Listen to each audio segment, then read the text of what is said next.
मकसद बड़ा है, हसरत बड़ी है, चुनौती विशाल है, मगर इरादा उससे भी ज्यादा अटल है। चुनौती को चितकर प्रतिज्ञा को पूर्ण करने की इच्छा हिमालय से भी अधिक प्रबल 130 करोड़ हिंदुस्तानी और उसकी आने वाली पीढ़ी की फिक्र उससे भी ज्यादा विराट। लिहाजा सबसे जरूरी और सबसे बड़े संदेश को सर्वोच्च शिखर पर खड़े होकर दुनिया के सामने दोहराने निकल पड़े भारतीय प्रशासनिक सेवा के अधिकारी रविंद्र कुमार।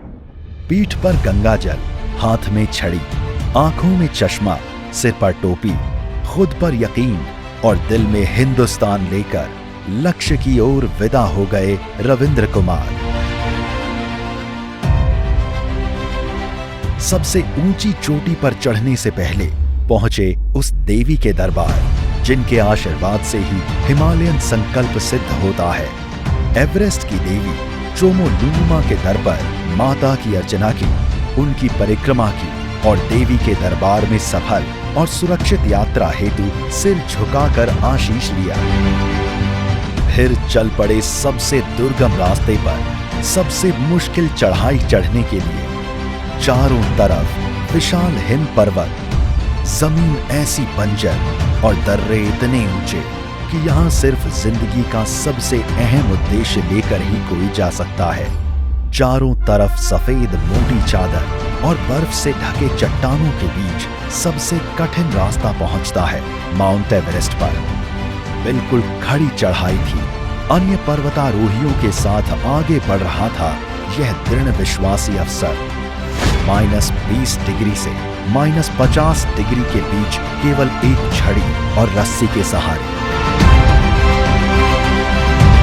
धरती की तुलना में महज 1/3 ऑक्सीजन के सहारे दुनिया की सबसे ऊंची चोटी पर चढ़ना आसान नहीं था।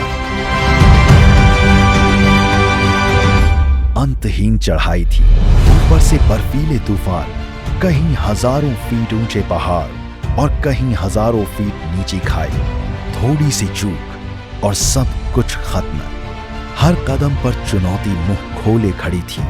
मगर हिंदुस्तान की सबसे कठिन शैक्षणिक प्रतियोगिता में सफलता का हस्ताक्षर करने वाले रविंद्र कुमार सबसे बड़े उद्देश्य को पूरा करने के लिए, सबसे बड़े पहाड़ को फतह करने के लिए बढ़ रहे थे। कई बार पैर डगमगाए, कई बार हौसला डिगा, कई बार हिम्मत हारने लगी, कई बार नाउम्मीदी सामने खड़ी हो गई। लेकिन रविंद्र का आत्मबल अटूट था।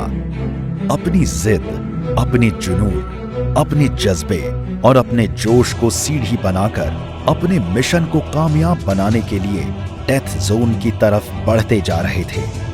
दुनिया की सबसे ऊंची और तेज हवाओं वाली सबसे खतरनाक पहाड़ों के रास्ते में बर्फ की मोटी चादरों के बीच बनी कैंप में रात गुजारने के बाद कैंप 2 के लिए निकल पड़े 7700 मीटर की ऊंचाई की तरफ।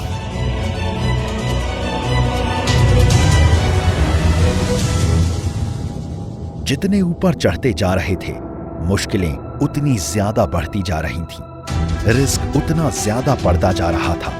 कैंप 2 से कैंप 3 की तरफ बढ़े, फिर वहां से शिखर की तरफ। धैर्य को ढाल बनाकर रविंद्र कुमार हर कठिनाई से टकराते हुए अंबर को छूते माउंट एवरेस्ट की तरफ बढ़ रहे थे। 2 महीने की मशक्कत के बाद वो लक्ष्य करीब था।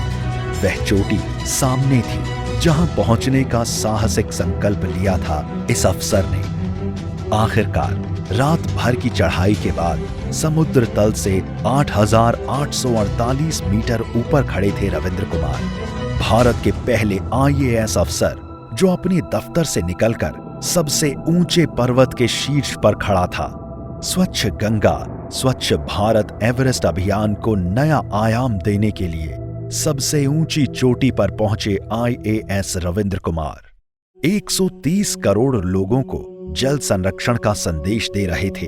23 मई 2019 को सुबह 4:20 पर सबसे ऊंचे पर्वत पर पवित्र जल चढ़ाया और वहीं से गंगा को निर्मल बनाने की अपील की।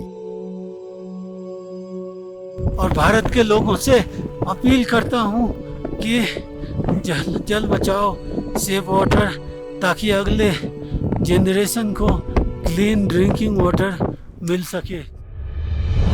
साहस, शौर्य और समर्पण का पर्याय बनकर इस वक्त सर्वोच्च शिखर से पानी बचाने का संदेश दे रहे थे पर्वतारोही IAS रविंद्र कुमार। वह तारीख ऐतिहासिक थी, क्योंकि जिस दिन प्रधानमंत्री नरेंद्र मोदी की महत्वाकांक्षी योजना को विस्तार देने के लिए ये अफसर हिमालय पर खड़ा था, उसी दिन बतौर प्रधानमंत्री नरेंद्र मोदी की दोबारा ताजपोशी की मोहर लगी थी। 23 मई 2019 को ऐतिहासिक बहुमत के साथ जीतकर सत्ता में लौटे प्रधानमंत्री नरेंद्र मोदी ने अपने पहले कार्यकाल में जल संरक्षण और गंगा सफाई का संकल्प लिया था।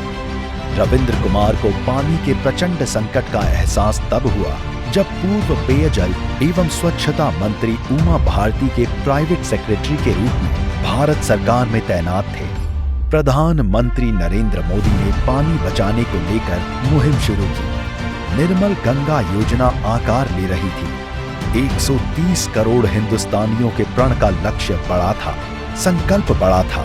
प्रधानमंत्री नरेंद्र मोदी की बात रविंद्र कुमार को छू गई। सियासत के सिद्ध साधक के प्रण को पूरा करने के लिए एक तपस्वी की तरह इस अफसर ने खुद को झोंक दिया। प्रधान सेवक के संदेश को जन जन तक पहुंचाने की खातिर विदा हो गए उस जगह की ओर जहां से गंगा निकलती है, जिस हिमालय से हिंदुस्तान की नदियां कहीं न कहीं जुड़ी हुई हैं।